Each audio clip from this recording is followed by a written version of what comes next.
When Russia launched the full-scale invasion of Ukraine in 2022, the odds were not equal. Russia spent 10 times more on its military than Ukraine and had an overwhelming superiority in military equipment. The Ukrainian military could not resist it for long. Ukraine's only hope was to receive help from its allies, but Ukraine needed to survive long enough on its own for the help to arrive. This video will cover how Ukraine was able to hold on. But before we proceed, a message from our sponsor. Let's say that you are going on a secret mission. Before you go, you need to get some intel online. You need to keep your location secret. So you use this video sponsor Atlas VPN.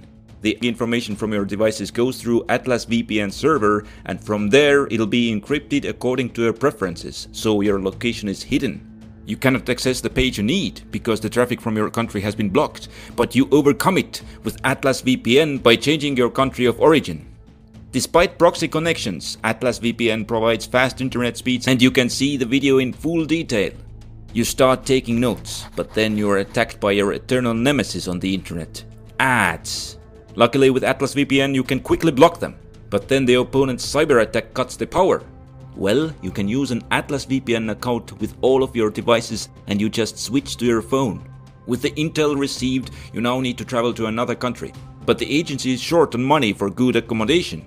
By routing your connection through other countries via Atlas VPN, you can get a good deal on accommodation and you are off on the secret mission. But you ask yourself, can the agency afford the VPN service? Well, yes it can. And so can you, because Atlas VPN is the most affordable VPN service. Right now it is running a huge discount. It means you can get a 3-year subscription for just $183 plus 3 months free with a 30-day money-back guarantee. Time is running out, so get your deal by clicking the link in the video description below. Now let's get back to the winter of 2022.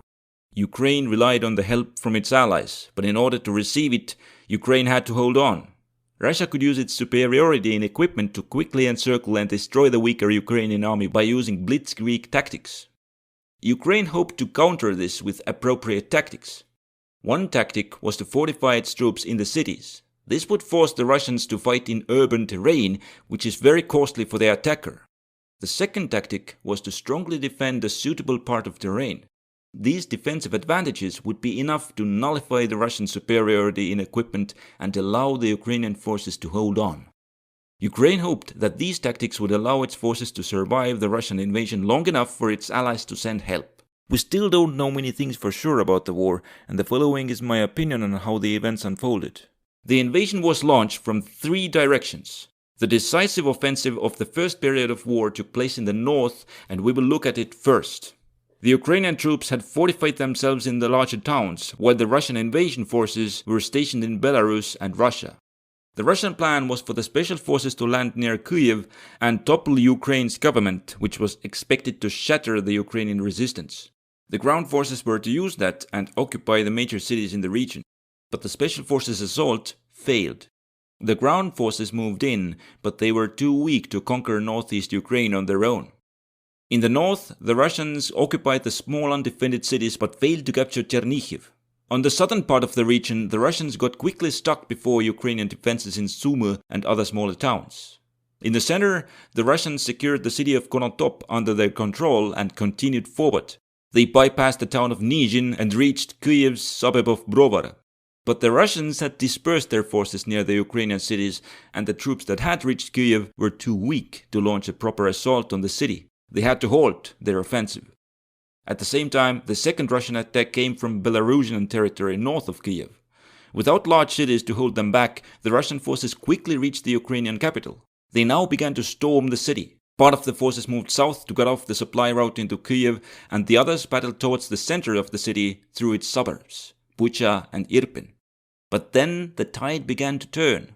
The Russians had not destroyed the Ukrainian army, and it now began to attack Russian supply lines. In addition, Russia had only some tens of thousands of troops near Kyiv, while the city's population was just under 3 million. Having armed part of the city's population, the Ukrainian forces gained the upper hand and started pushing the Russians back. The Russian command realized that the Russian forces in the area were too weak to take Kyiv and lacked forces to even properly maintain their supply lines. The order was given to abandon the campaign and withdraw their forces completely from northern Ukraine. In the beginning of April, the Russian forces had pulled out from northern Ukraine to fight another day. At the same time, there was fighting in the southern and eastern parts of Ukraine. In eastern Ukraine, there was the industrial region of Donbas. This region offered much better opportunities for defense, and Ukraine decided to dig in here. After the fighting in 2014 and 2015, the region was split between Ukrainian-controlled territory and lands controlled by the pro-Russian separatists. Ukraine had built strong fortifications on the line of contact and now made them into a part of the defensive line.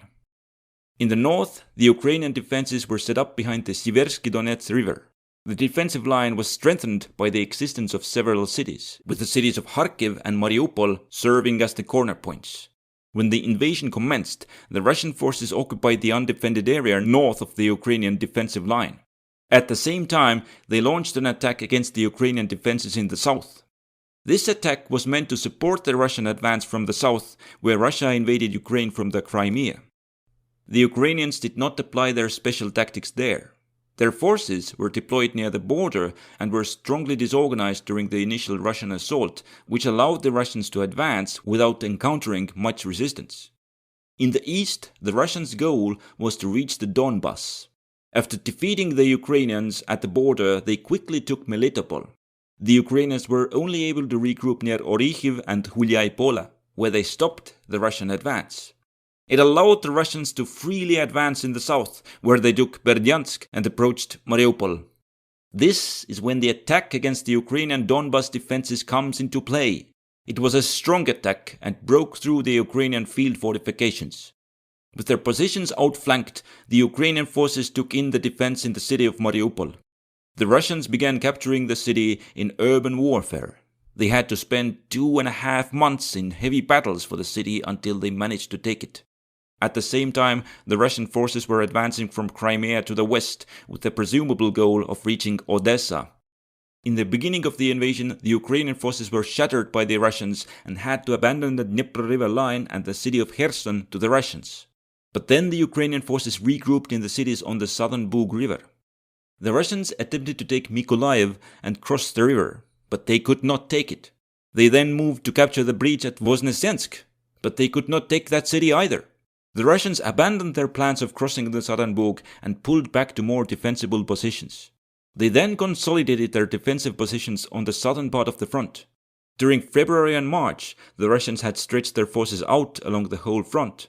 They had made inroads into Ukrainian territory, but failed to encircle and destroy much of the Ukrainian army, which allowed Ukraine to continue the resistance.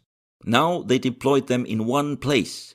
They pulled out their troops from northern Ukraine and stopped the advance in the south. They concentrated only on the Ukrainian-held part of the Donbas, with the goal of encircling the Ukrainian forces. The Ukrainians hoped that their defenses on the Siversky Donets River and their field fortifications would be strong enough to prevent Russians from breaking through. In the south, the Ukrainian fortifications were weaker, but for reasons that are not fully clear, Russia did not choose to launch major attacks there. In order to cut off the Ukrainian forces, Russia needed to cover 160 kilometers. The main attack would be launched from the north. The town of Izium was just in the way of the Russian forces. The Russians assaulted it, but the Ukrainians were able to hold on for the whole month of March. The time the Russians had spent on taking Izium gave the Ukrainians the time to understand the Russian plan and prepare a strong defense. The Russians ran into heavy resistance and during the month of April could only cover very little ground. The Russians realized that they had little chance of breaking through. They adopted an easier goal, with their objective being to cut off the Ukrainian-held cities of Lysychansk and Severodonetsk. The distance to cover was 50 kilometers. The fighting took place mostly in late April and May. The Russians approached the Siversky Donets from the north, but then they realized that crossing the river was too risky. The Russians switched their main effort to the southern attack. Here they gained some ground, but the Ukrainian defenses held on until they could bring strong reinforcements. This meant that cutting off the Ukrainian forces would prove too difficult. The Russians then decided for an even simpler goal. They decided to approach the two cities from the south and encircle them that way. During the month of June, they took this territory and Ukraine had to pull its forces out to avoid encirclement and Russia gained control over the cities. What happened next? Well, the front line did not move much for some weeks, and then this video was uploaded to YouTube. By holding out, Ukraine has been able to receive help from its allies, which has made the Ukrainian defense more successful. During the first month, Ukraine received a lot of anti-tank weapons, which has lessened the advantage of Russian tank forces. The allies have also replenished Ukraine's stocks of artillery ammunition, which has allowed it to continue the struggle. The arrival of American anti-ship missiles has lessened the role of the Russian fleet, and the long-range artillery has helped Ukraine in general by limiting Russian supply flow. But the outcome of the struggle is not certain, as Russia still retains the advantage in several ways. Ukraine has done everything it can do on its part by holding out, but the rest is dependent on its allies and how much help they are willing and able to give. Support anonymity on the internet by trying out Atlas VPN. Get a time-limited deal of just $183 a month for 3 years with 3 months free by using the link in the description.